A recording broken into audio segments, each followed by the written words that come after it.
These electric side steps for the BYD Shark are a must-have if you drive your ute around the city. They look awesome, work flawlessly, and the install's a breeze. Let us show you how it's done. Welcome guys, got the BYD Shark in and we are fitting our side steps to it, alright? So we've already removed the factory side steps.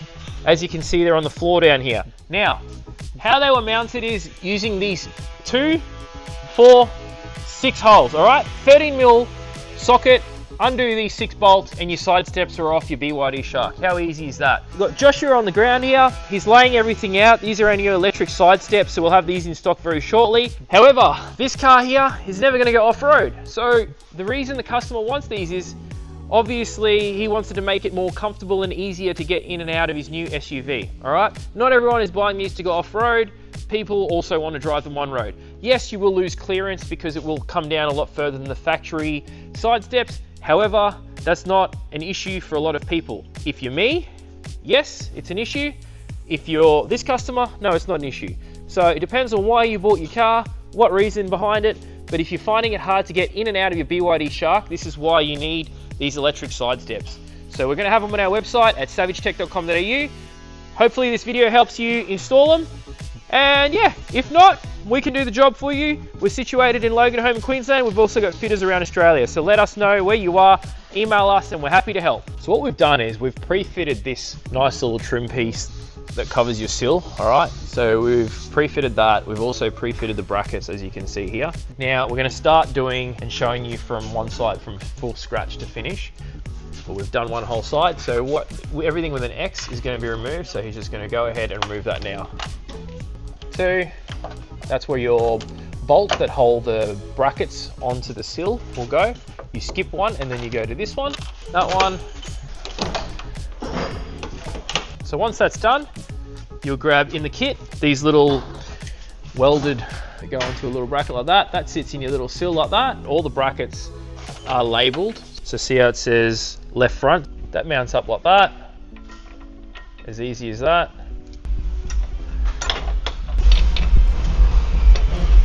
So these little shims, these are if the electric side step needs to be adjusted.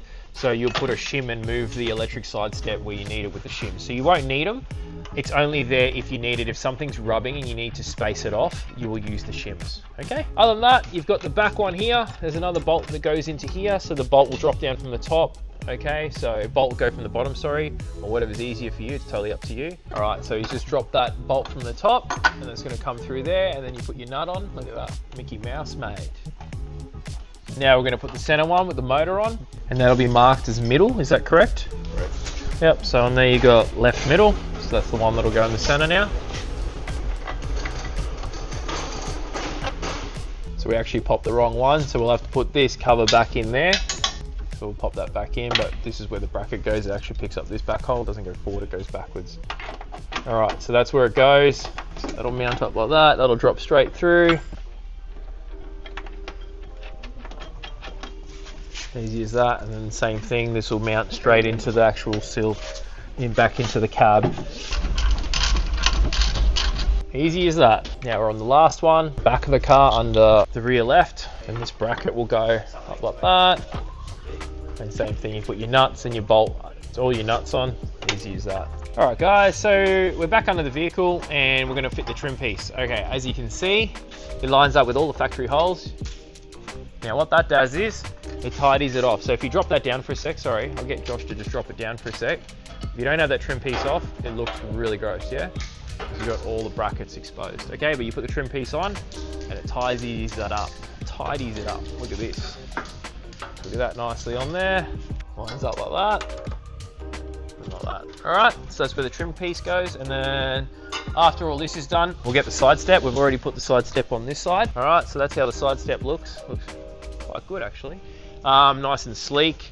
And obviously you do, you know, lose clearance underneath, but can't have everything, mate. So then we've got our wiring. We'll be running our wiring into our cabin and onto the 12 volt. That side's how it mounts up.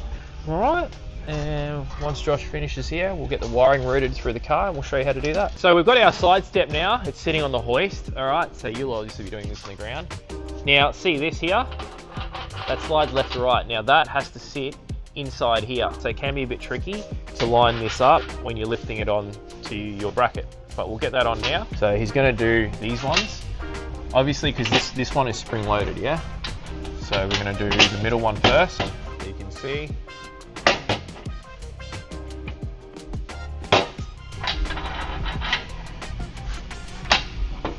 Okay, and then once that's in, you'll be able to put your little M8 into those holes there. All right, the side steps are on, all the sill covers are on, as you can see. Now we're going to show you how to get the cable into the cabin. I'll show you on this side because I've already done it. So turn on my little torch, look at that. Now, as you can see, the motor is here. The cable comes out of the motor, all right, and goes behind the bracket, and we have put a little slit in the little grommet there, and that goes up into the cabin. Now, I'll bring the car down. All right, so we've brought the cable up through here, as you can see, all right, through this grommet, come in here, all right, fed it all the way through here, okay, past the DC, AC to DC converter. We're gonna mount the box back here and then tidy up all this cabling. Plugged it in, make sure you plug the left to the left and the right to the right. It is labeled, so that says R, as you can see. So you plug that in to the box. That's where we've earthed it. So we've earthed it there. We've run the power to the front, all right? So it comes along here. To how to remove this sill, you just lift up, okay, on the corners, pull the sill up.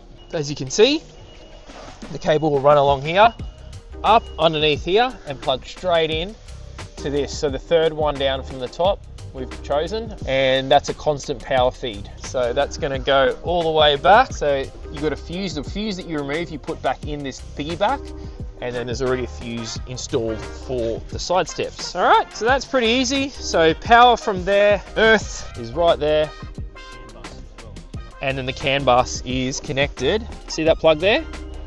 That's the piggyback for the CAN bus to integrate it into the car, all right?